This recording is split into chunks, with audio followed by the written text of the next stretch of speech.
Meningkatnya kasus kejahatan selama bulan suci Ramadan salah satunya dipicu oleh pola dan gaya hidup masyarakat yang berlebihan atau singkatnya bermotif ekonomi. Alhasil banyak dari para pelaku kejahatan yang ingin dengan cepat mendapatkan pundi-pundi uang hanya dalam waktu singkat. Salah satu kejahatan yang meningkat di bulan suci Ramadan adalah kasus pencurian kendaraan bermotor dan penjualan barang-barang kendaraan bermotor hasil curian alias penjualan spare part bodong. Karena barang-barang pretelan dapat dengan mudah dijual oleh para pelaku. Berawal dari kasus tindakan pencurian kendaraan bermotor di ibu kota dan wilayah sekitarnya, para bandit-bandit ini tentu tidak hanya bekerja sendirian. Layaknya sebuah mata rantai makanan, hasil dari pencurian kendaraan bermotor kemudian mereka jual kepada para penadah. Keterikatan antara pelaku pencurian kendaraan bermotor dengan sang penadah pun memang tak dapat dipisahkan. Adanya permintaan dari konsumen membuat para penadah pun tumbuh bagai jamur dan menyebar kemana-mana. Hingga kepolisian resort kota Depok akhirnya mengencarkan penindakan terhadap komplotan pencuri kendaraan bermotor dan penadahnya agar bisa memutus mata rantai aksi kejahatan curanmor. Peran serta masyarakat juga sangat diperlukan, terutama agar melapor polisi jika mengetahui lapak penadah spare part bodong atau barang-barang kendaraan bermotor hasil pencurian. Saya lebih mengarah kepada prinsip hukum ekonomi. Selagi masih ada permintaan, tidak sedikit juga yang menjual barang-barang tersebut. Mereka mengetahui bahwa barang tersebut memang tidak didapatkan dari barang yang seharusnya dia dapatkan.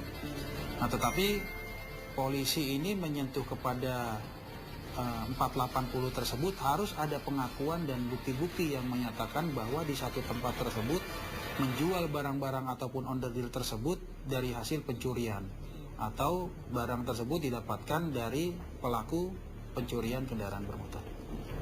Kalau masyarakat memang mengetahui bentuk ataupun karakter motornya dan pada saat itu motor tersebut ada di salah satu penjual, masyarakat bisa menunjukkan bahwa barang yang diperjualbelikan itu miliknya yang sah, bisa kita langsung melakukan penindakan kepada tempat tersebut. Pencurian yang terjadi bukanlah tanpa sebab. Jika faktor permintaan seperti hukum ekonomi, maka kepolisian memiliki pekerjaan rumah guna memangkas komplotan pencurian motor hingga penadah spare part bodong.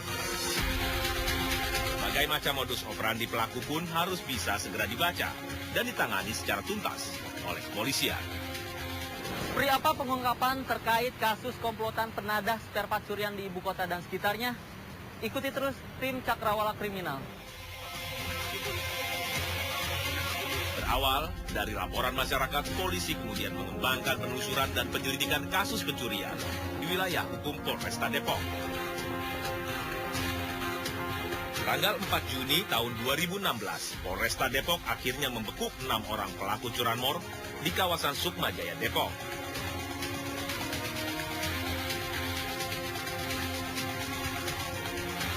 Polisi juga menyita seluruh barang bukti, diantaranya puluhan senjata tajam, seperti golok, keris, pisau, berbagai kunci letter T, hingga ratusan plat nomor curian yang berhasil diamankan pihak kepolisian. Para pelaku curanmor yang sering beraksi di wilayah Depok umumnya menjual motor dan spare part bodong keluar wilayah Depok. Biasanya, mereka tidak menjual kendaraan bermotor hasil curiannya secara utuh, melainkan mereka menjual dalam bentuk pretelan.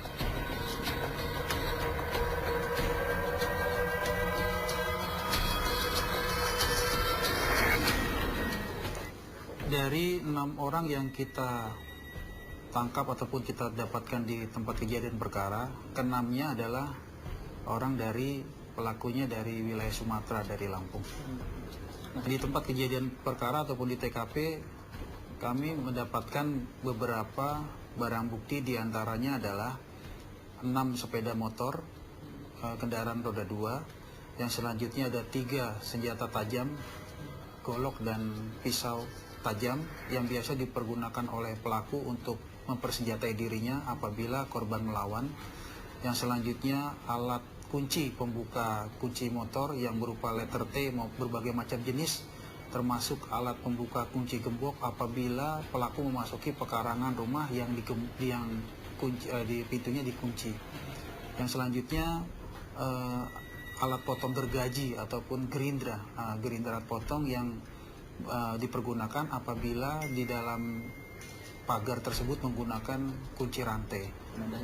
Dari keterangan para tersangka ataupun para pelaku bahwa setiap harinya pelaku itu bisa mengambil khususnya kendaraan bermotor roda 2 itu di wilayah Depok 1 TKP ataupun 1 kendaraan sampai 2. Bahkan pada saat laporan tanggal 4 Juni itu sudah melakukan aksinya 4 kendaraan bermotor.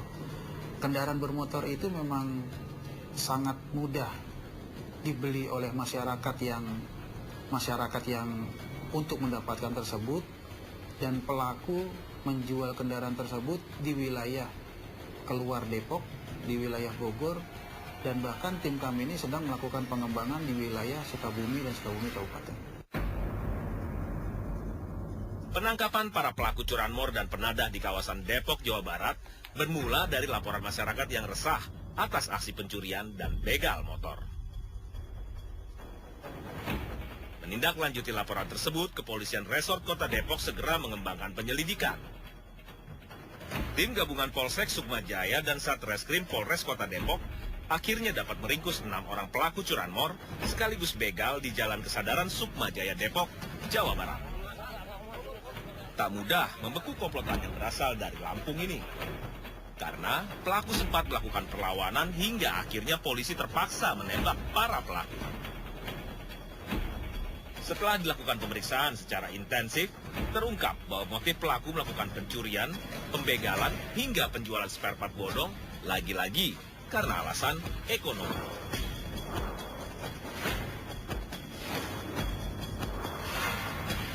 Motifnya bahwa yang bersangkutan pelaku ini mencuri motor untuk motif keuntungan pribadi, mencari pekerjaannya pribadi yang kemudian untuk menyenangkan diri sendiri dan kelompoknya. Nah, 1 sepeda motor itu pelaku bisa jual antara 1,5 sampai 2 juta per motor. Itu dalam bentuk motor utuh, dan apabila motor itu sementara tidak laku, motor tersebut dipotong-potong ataupun dalam artian dipecah-pecah, dibelah-belah dan dijual on the real per on the real. Itu pun mereka lakukan juga. Saat ini kami fokus dalam pencarian kendaraan bermotor roda 2-nya dalam bentuk motornya. Dan kita mendapatkan itu dari hasil pengakuannya bahwa kendaraan bermotor roda 2 dijual semuanya utuh, dan apabila memang saat itu pembeli ataupun penadahnya belum dapatkan, mereka preteli atau mereka potong untuk dijual tempat-tempat yang memang menyediakan tempat penjualan barang on the real bekas. Puluhan kali sudah para pelaku melakukan aksinya. Mereka tak segan-segan melukai, bahkan menghabisi para korban. Belakangan teridentifikasi kalau ke-6 pelaku ranmor dan begal motor tinggal di sebuah rumah kontrakan. Anehnya, warga sekitar tidak curiga dengan tindak tanduk dan sepak terjang mereka. Ketua RT setempat, Firman, sempat terkejut begitu mengetahui bahwa komplotan curanmor yang diincar polisi ternyata tinggal di wilayahnya. Firman pun berencana meningkatkan keamanan dan pengawasan bagi para penghuni baru di wilayahnya. Malah justru itu saya kira itu asal saya kontrol tiap menarik bulanan nggak pernah ada. Bapak kaget aja. Ya oke banget, biasanya baru pas saya sering datang malah kagak pernah. Nah, terkait kejadian ini akan memperketat. Mungkin Pak, ketat. Ya, misalnya khusus pengontrak utamanya. Umumnya dari hasil kejahatan para komplotan ranmor dan begal, para pelaku biasanya menjual motor curiannya keluar wilayah Depok. Salah satunya yaitu ke wilayah Bogor, Jawa Barat. Bahkan dari keterangan para pelaku, mereka biasa menjual kendaraan bermotor hasil curian ke wilayah Sukabumi dan Kabupaten Sukabumi, Jawa Barat. Ada beragam pola yang dilakukan oleh para pelaku. mulai menjual kendaraan bermotor hasil curiannya secara utuh, hingga menjual secara copotan atau yang sudah dipreteli. Saat ini kami fokus dalam pencarian kendaraan bermotor roda 2-nya dalam bentuk motornya. Dan kita mendapatkan itu dari hasil pengakuannya bahwa kendaraan bermotor roda 2 dijual semuanya utuh. Dan apabila memang saat itu pembeli ataupun penadahnya belum dapatkan, mereka preteli atau mereka potong untuk dijual tempat-tempat yang memang menyediakan tempat penjualan barang onderdil bekas. Pengejaran pihak kepolisian terhadap pelaku terus dilakukan. Tak hanya di wilayah Kota Depok, Jawa Barat. Wilayah lainnya juga patut diwaspadai. Bahkan kepolisian menghimbau agar tidak sembarangan dalam membeli motor hingga plat bodong. Karena tak main-main, bagi siapapun yang membeli sesuatu dari hasil barang curian ataupun menjadi penadah bisa dikenai pasal 480 atau 481 KUHP dengan ancaman hukuman maksimal 7 tahun penjara. Memang kan di sini hukum ekonomi berlaku, ada permintaan, ada penjualan, dan para pelaku juga mereka melakukan aksinya melihat motor-motor yang gampang dijual di pasaran, yang umumnya gampang dibeli oleh para penadah ataupun para penjual barang-barang onderdil bekas itu. Dari hasil permintaan itu pelaku langsung bisa mengorder, oh kendaraan apa yang sekarang laku untuk dijual di pasaran. Nah itu yang menjadi sasaran. Nah kepada para penjual-penjual barang onderdil motor yang memang di wilayah kami juga banyak, ya kami juga menghimbau juga kalau memang barang tersebut didapatkan asal-usulnya tidak diketahui ya jangan dibeli. Karena kalau memang itu dibeli tanpa ketahuan asal-usulnya bisa juga dikenai untuk 480 ataupun 481-nya penadanya. Pasal Iya. 80 itu hukuman apa, ancaman hukumannya berapa? Ya kalau ini bisa sampai 7 tahun.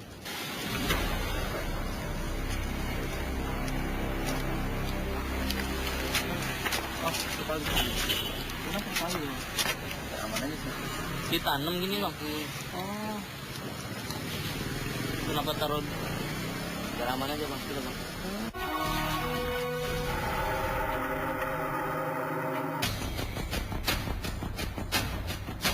Jutaan kendaraan bermotor baik roda 2 maupun roda 4 hilir mudik melintas di jalanan ibu kota dan sekitarnya.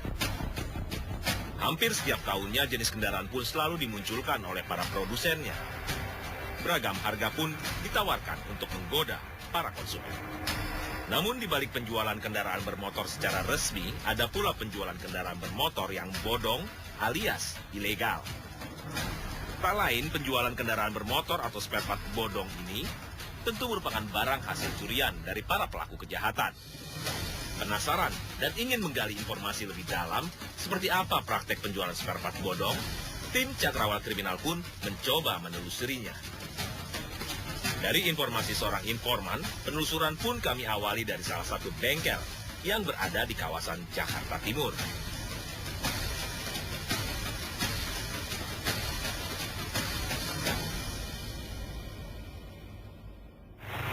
Saat ini saya akan mencoba mencari informasi di salah satu bengkel yang berada di Jakarta untuk mengetahui seperti apa keberadaan spare part bodong yang beredar di ibu kota.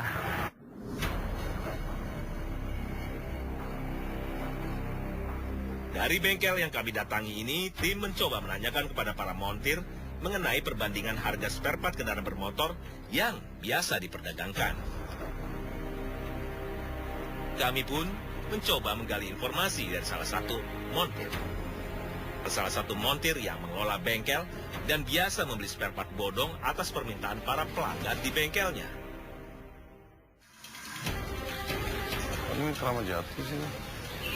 Banyak Pinggir jalan itu kan. Kalau beli baru, biasanya kalau barang yang ada di situ aja. Misalkan dia nyari barang yang nggak ada di situ, bilang itu pasti nggak ada. Kayak gitu deh. Kalau yang udah kenal sih, walaupun nggak ada, besok saya antar ke bengkel. Ada. Itu perbandingan harganya Jauh. jauh. Misalkan kita beli lampu ori aja depan, bisa sampai 1,5–2 juta kan. Untuk mobil ya. Nah, kalau kita beli copotan paling 700. Murah, Bisa dibilang alasan para konsumen membeli spare part bodong ketimbang secara resmi karena perbandingan harga yang terbilang cukup jauh. Kami pun mencoba menanyakan kepada salah seorang montir lainnya lagi.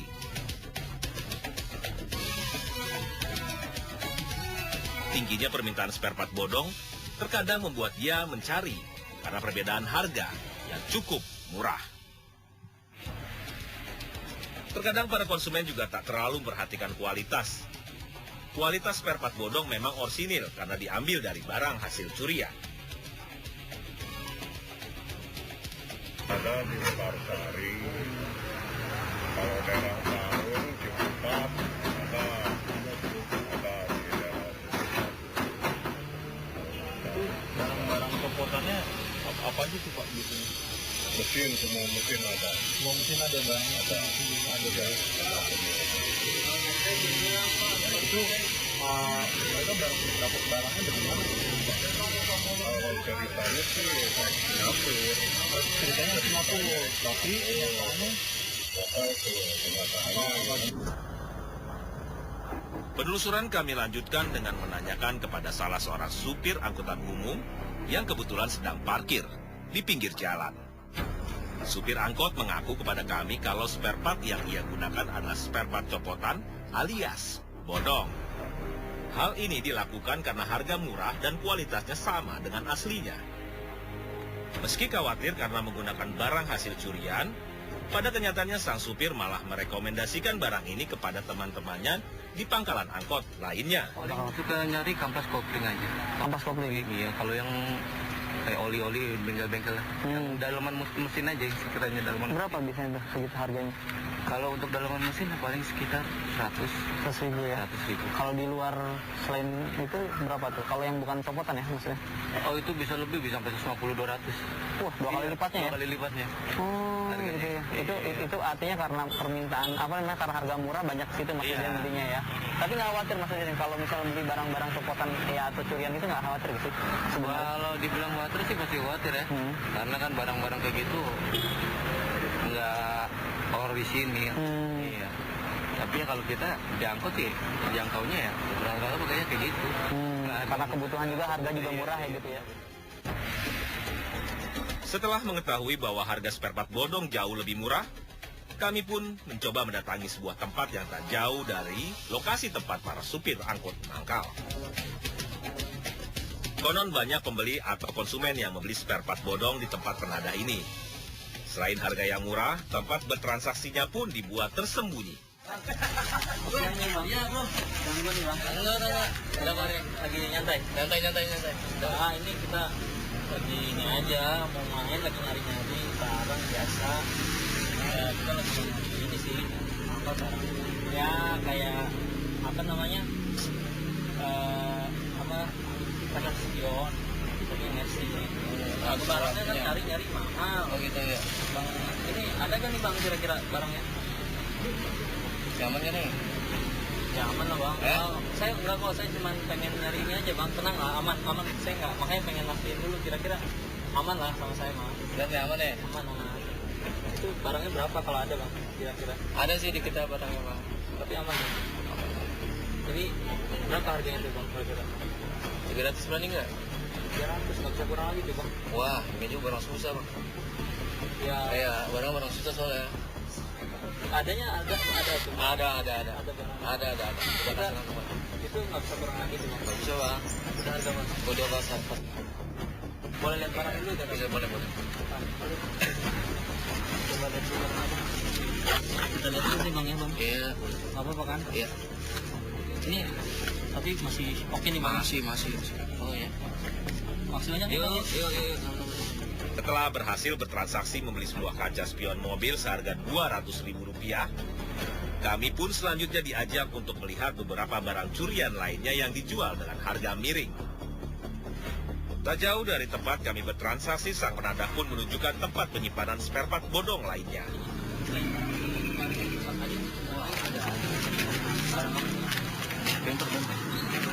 Kita nggak bisa lihat, tapi belum tentu beli, nggak apa-apa lihat aja dulu. berjalan hampir sekitar 2 km, kami mendapati ada sebuah sungai dangkal yang ternyata dijadikan sebagai tempat penyimpanan bemper depan mobil.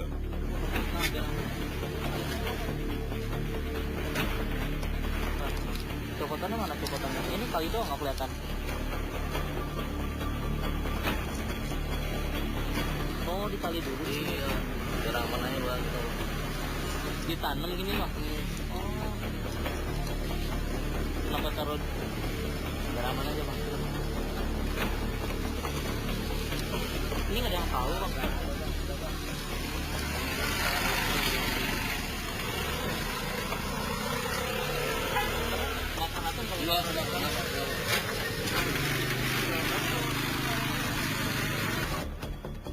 Setelah terkejut melihat penyimpanan spare part di sebuah sungai dangkal, kami mencoba menelusuri tempat penyimpanan spare part bodong lainnya lagi. Kali ini tempat penyimpanan spare part bodong berada di semak-semak, terletak di sebuah lahan kosong. Lahan dipergunakan untuk menyimpan spare part seperti kaca spion dan kaca mobil bagian depan. Ini kena berapa bang? Kaca depan kali 200. 200.000 capotan. Ini kan capotan nih bang, nggak bisa kurang lagi bang. Nah, kalau beli baru kan 1,5 juta kalau beli baru. Lokalnya aja 1 juta. 200.000 udah mentok harga pas tuh bang. Ya ini kalau kita jual ke bengkel, kalau kita jual ke orang biasa mah palingnya 500. 200.000. Belum ongkos pasang. Sama ongkos pasang gitu kalau saya mau Ongkos berapa? pasang biasa 200. Jadi 400 saya nih. Boleh nih bang, barangnya bang. Saya ambil dulu tinggal ini kali ya. Oke. Tinggal saya tinggal sini nanti tinggal biar gampang. Oke. Makasih bang nih ya. Ya, sama-sama. Saya ngecek dulu nih nanti tinggal. Oke. Setelah menelusuri tempat penyimpanan spare part bodong, selanjutnya kami mencoba mendatangi toko spare part resmi untuk membandingkan harga. Terletak di Jalan Raya Bogor, toko yang kami datangi memberikan harga di atas 1 juta rupiah untuk harga sebuah bemper depan mobil. Namun, harga dapat lebih murah jika kami membeli produk dengan buatan negara Taiwan dengan kisaran harga Rp700.000. Tentu, dengan kualitas berbeda dengan yang asli. Perbandingan harga yang cukup jauh menyimpulkan para penadah juga penjual spare part bodong seakan tidak merugi. Jika di toko resmi kami harus merogoh kocek hingga jutaan rupiah, maka di lapak bodong kami cukup mengeluarkan uang ratusan ribu rupiah saja. Iya lampu spion flashing berapa bang? Hah? Nggak ada. Ya kan spionnya. Jarang. Kalau spionnya? Ini juga jarang. Terus main aja nyarinya. Wah jauh amat. Ini kalau ada biasanya berapa kalau kayak gitu? Komplit ya biasanya. Sama paket. Iya. Berapa biasanya mas? Yang sejuta. Sejuta. Soalnya apa aja sejuta 200. Seolah tak ada hukuman berat yang menjerat bagi para penadah yang memperdagangkan barang hasil curian. Mereka seakan lupa akan hak konsumen yang harus mendapatkan pelayanan terbaik dari sebuah pembelian. Namun hal ini tak berlaku lagi jika para pelaku kejahatan, khususnya pembelian barang ilegal yang mampu meluluhkan para pembelinya. Parjo semisal. Sebagai konsumen atau pembeli spare part kendaraan bermotor mengaku pernah mendapatkan barang bodong atau hasil curian. Meski secara kasat mata tidak terlihat, namun dirinya mengaku tidak pernah repot apakah itu asli atau palsu. Bagi Parjo, barang lebih murah dan kualitas seperti resmi, kenapa tidak? Namanya curian mas, curian harganya beda. Beda berarti kan biasa beda. Dia dari toko bahannya 150, itu cuma 50.000, selisihnya banyak banget. Kenapa? Selisihnya banyak banget. Iya. Oh, itu biasanya kalau beli ke sana dia apa aja biasanya? Ya, tergantung yang permintaan dari yang pembeli, apa blok, apa knalpot, kebanyakan beruntung ditanya. Gitu. Tapi pernah khawatir gak sih mas? Ya khawatir mas, kita tetap khawatir, cuma kita hati-hati gitu aja.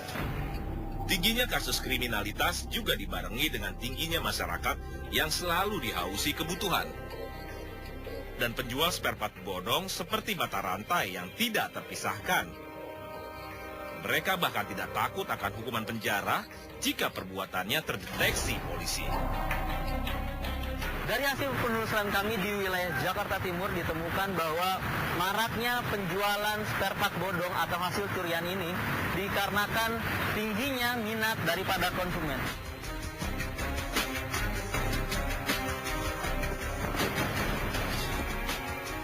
Kalau pelek ini ada nggak?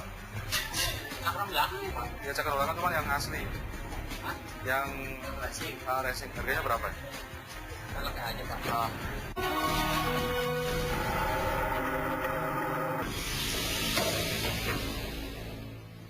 Berbagai kasus pencurian kendaraan bermotor sering terjadi di daerah titik rawan di sejumlah daerah di Jabodetabek. Pencurian spare part atau suku cadang bodong berujung pada penjualan kendaraan bermotor, baik dijual utuh atau dalam bentuk pretelan. Sejumlah daerah penyangga menjadi wilayah pembuangan onderdil pretelan motor curian. Wilayah itu dipilih karena terletak di perbatasan dan wilayahnya terbilang masih sepi. Sebut saja wilayah Sasak Panjang, Bogor, Jawa Barat. Lokasinya terletak di perbatasan antara Depok dan wilayah Bogor, Jawa Barat. Lokasi itu jelas menjadi primadona bagi sejumlah pelaku pencurian kendaraan bermotor untuk menjual barang curiannya dalam bentuk pretelan. Belum lama terjadi kasus pencurian kendaraan bermotor, tepatnya 17 Mei lalu di wilayah Depok, Jawa Barat, seorang spesialis pencuri sepeda motor inisial ES tewas ditembak di kawasan Kukusan Beji, Depok, Jawa Barat. Pelaku sempat melakukan perlawanan dengan menembak petugas dengan menggunakan senjata airsoft gun dan memakai peluru gotri. Terus ada laporan dari sana kehilangan motor di Jalan M. Ali. Akhirnya dicari sama warga di gang-gang itu. Akhirnya ketemu dengan pelaku, sudah berhasil mengambil sepeda motor korban. Dua orang masing-masing mengendari motor itu dicoba dicegat sama anggota dan juga warga. Namun si pelaku itu berpencar di gang-gang pemuda itu, ada yang ke kanan, yang satu balik arah. Tiba-tiba muncul salah satu pelaku dari arah depan si anggota dan warga ini. Karena lihat ada orang, si pelaku ini melepas tembakan.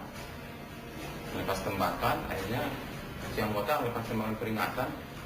Dia tetap, si pelaku ini berhenti, malah nembak ke arah anggota. Akhirnya bertahan untuk berhenti dan membawa senjata. Akhirnya karena tidak dihendakkan, tembakan diarahkan oleh anggota ke arah kaki pelaku, namun yang kena di bagian perut. Dari hasil kejahatan tersangka, barang bukti yang berhasil disita yaitu jimat uang, jimat raja, kunci letter T, dan sepucuk senjata genggam. Barang bukti lainnya, obeng, gunting, pisau cutter, dan sebuah laptop yang diduga hasil pencurian juga disita polisi.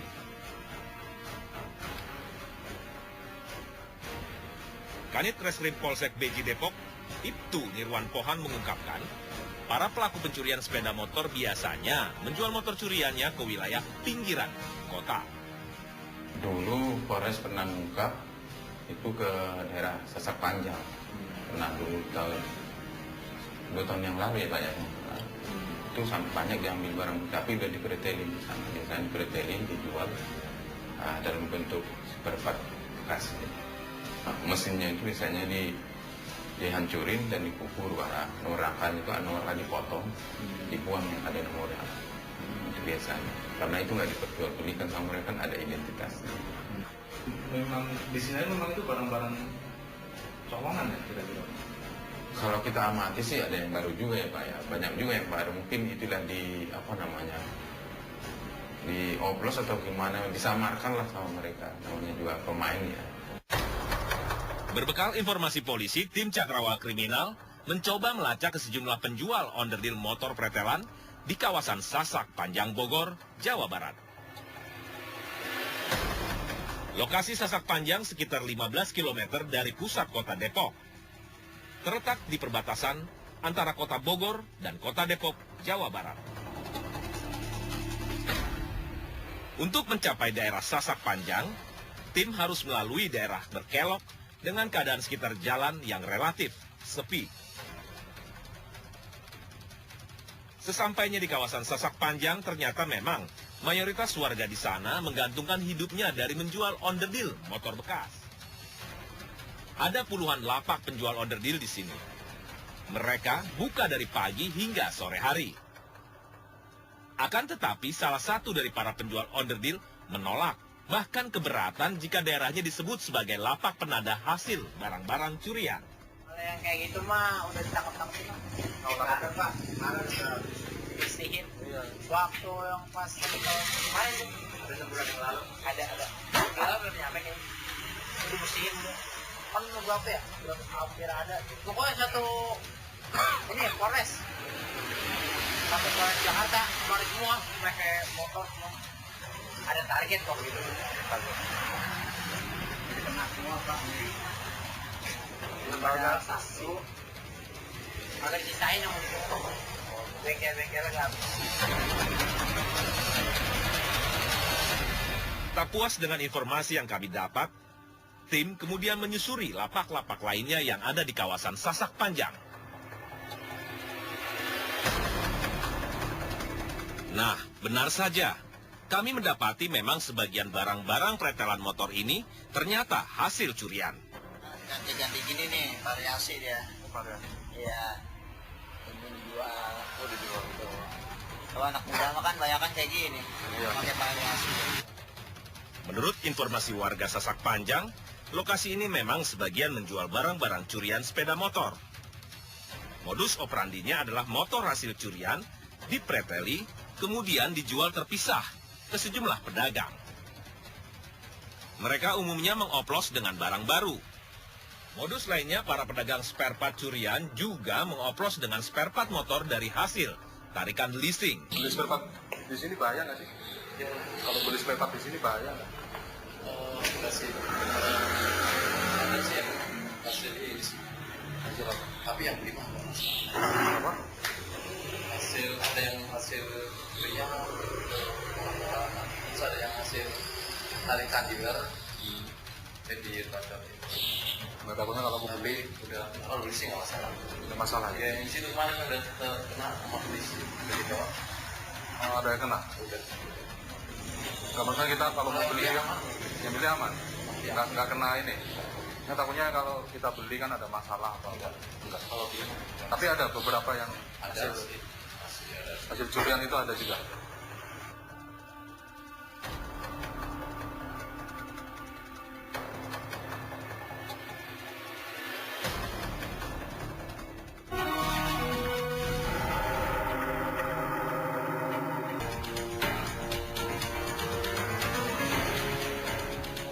Usaha penjualan onderdil mobil dan motor bekas memang menggiurkan. Terbukti, sejumlah lapak barang bekas spare part sampai saat ini masih membuka lapak dagangannya. Bahkan para pedagang cenderung terus bertambah. Apalagi jumlah kendaraan bermotor dan mobil juga terus bertambah volumenya. Artinya, konsumen pemburu onderdil bekas semakin lama juga semakin bertambah. Pelaku kejahatan rupanya juga mengincar peluang ini. Kasus kejahatan pencurian kendaraan bermotor terus meningkat. Sejumlah daerah penyangga dan ibu kota rawan terjadi tindak kejahatan pencurian kendaraan. Seperti yang terjadi di kawasan Bekasi, Jawa Barat, tanggal 25 bulan April tahun 2016 lalu. Seorang pelaku pencurian kendaraan bermotor yang sudah malang melintang mencuri motor akhirnya ditangkap Polsek Bekasi Selatan. Dalam aksinya, tersangka Dalom Paksi terkenal sadis. Ia bahkan tega menembak korbannya jika melakukan perlawanan. Meski raja tega, Dalom Paksi menangis ketika ditanya polisi perihal mengapa ia melakukan aksi pencurian motor di kawasan Medan Satria, Kota Bekasi Jawa Barat. Saya bantu orang tua, Pak. Bantu orang tua. Apa orang tua kamu? Tanggung bodoh, Pak. Terus kamu datang ke Jakarta, kemauan kamu diajak dengan temanmu? Saya terpaksa, Pak. Kenapa? Iya, bapak saya sakit. Sudah terpunggung, Pak. Sejumlah barang bukti yang disita polisi diantaranya senjata api rakitan dengan amunisi 7 butir peluru dan kunci letter T yang digunakan tersangka untuk menghidupkan motor yang menjadi target pencurian tersangka. Selain itu, dari hasil kejahatan tersangka, polisi juga menyita 2 motor curian milik korban. Indikasi dia menggunakan senjata api, ya. Kemudian petugas juga tidak mau kecolongan, sehingga diberikanlah tembakan peringatan. Ternyata dia berusaha mau melarikan diri. Kemudian kita lumpuhkan kakinya pada saat di TKP. Ya. Dari hasil pemeriksaan senjata api sendiri diperoleh dari mana? Nah ini, jadi senjata api menurut keterangan dia, ya, dari si Leo. Jadi Leo ini temennya dia yang sampai sekarang DPO. Ya, DPO kabur. Senjatanya rakitan apa? Ya, rakitan. Jadi senjata ini rakitan, ya. Ini jenis revolver rakitan dengan 7 butir peluru. Pelaku yang sudah sering melakukan aksi pencurian sebelum menjual motor hasil curiannya, tersangka terlebih dulu mempreteli bagian demi bagian suku cadang motor dan selanjutnya baru dijual ke lapak penadah. Modus ini dipakai untuk menghilangkan jejak kejahatan dan juga cepat untuk mendapatkan uang. Saya justru melihat sekarang banyaknya penjualan mobil bekas itu saya duga berkaitan dengan meningkatnya pencurian kendaraan bermotor gitu. Karena itu adalah cara yang paling simpel yang bisa mendapatkan uang, dan kemudian jejak dari sepeda motornya tidak akan ketahuan gitu. Beda dengan kalau mereka mencuri kemudian menjual utuh gitu. Mencuri dan menjual utuh, harganya juga relatif lebih murah gitu. Dengan ketika dia mencuri kemudian menjual utuh. Kenapa? Karena surat-suratnya tidak ada gitu. Daripada begitu mendingan dimotivasi, istilahnya dimotivasi, jadi preteli sepeda motornya. Kriminolog UI Dadang menjelaskan, maraknya lapak onderdil barang bekas kendaraan bermotor memang bisa menambah keuntungan pelaku kejahatan pencurian motor dan mobil. Mereka bisa dengan mudah menjual barang curiannya dan cepat mendapat uang tunai.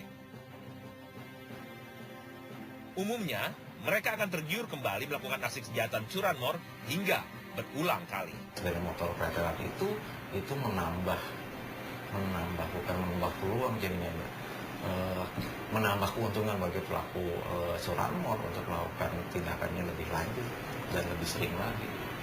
Karena sudah ada yang menunggu, gitu. Sudah ada yang siap untuk membeli sepeda motor dengan model pretelan seperti itu. Saya sendiri belum menghitung dengan jelas ya, tapi ya, biasanya sih kalau sepeda motor misalnya taruhlah salah satu merek sepeda motor Matic misalnya gitu, kalau harga pasarannya untuk yang second sekitar 6 jutaan gitu misalnya, dia bisa jual 2 jutaan gitu. Kalau utuh ya bisa jual 2 jutaan, kemudian dengan catatan setelah itu ada sindikat lagi untuk melengkapi surat-surat kendaraan bermotornya gitu. Tapi lama-kelamaan itu akan ketahuan gitu, karena memang surat palsu biasanya langsung ketahuan ketika perpanjangan STNK gitu. Nah, kalau kita hitung-hitung misalnya taruhlah pelek dengan bannya gitu. Pelek dengan bannya kan ada 2. Kalau misalnya barunya itu sekitar 500.000 dua kalau nggak salah. Dan kalau second itu biasanya cuma sekitar 200.000 sampai 300.000. Dan blok mesin juga termasuk yang harganya sekitar 1 jutaan lah kalau baru, setahu saya satu cuma 2 juta kalau nggak salah kalau baru. Jadi kalau second ya bisa lebih murah dari itu. Tadi udah saya hitung ya, 300 tambah 500.000 misalnya, berapa? 800.000. Spakbornya, stangnya, kemudian akinya, joknya. Ya, yang menurut saya sih penjualan pretelan mungkin jauh lebih menguntungkan dibandingkan dengan dijual utuh. Saya tidak hendak mengatakan bahwa pelaku kejahatan kalau habis nyuri itu kemudian harus dipretel, enggak. Tapi hitungan saya secara kasar sih sepertinya menjual pretelan jauh lebih menguntungkan dibandingkan dengan menjual menjual utuh gitu. Selain itu resiko yang dihadapi juga relatif lebih kecil, apalagi para oknum penegak hukum itu seringkali memanfaatkan kondisi seperti itu. Padahal mungkin mereka tahu, mereka juga bisa mencurigai bahwa onderdil spare part yang dijual di pinggir jalan dengan 1 second itu tidak spare part yang memang dihasilkan dari kendaraan bekas tabrakan misalnya gitu, atau diimpor langsung dari luar negeri dengan peraturan seperti itu. Tapi banyak sebetulnya mereka juga mungkin sudah menduga gitu, bahwa penjualan spare part seperti itu sebetulnya ada kaitannya dengan penjualan kendaraan motor. Sosiolog UI Ida Ruwaida mengaku pelaku kejahatan akan menjadikan momentum peristiwa bulan suci Ramadan dan Hari Raya Idul Fitri untuk menjalankan aksi kriminalnya. Mereka secara cermat mengintai kelengahan calon korban dengan tujuan untuk mendapat uang secara mudah. Ida juga menghimbau agar masyarakat tidak berlebihan dalam menyikapi perayaan Hari Raya Idul Fitri.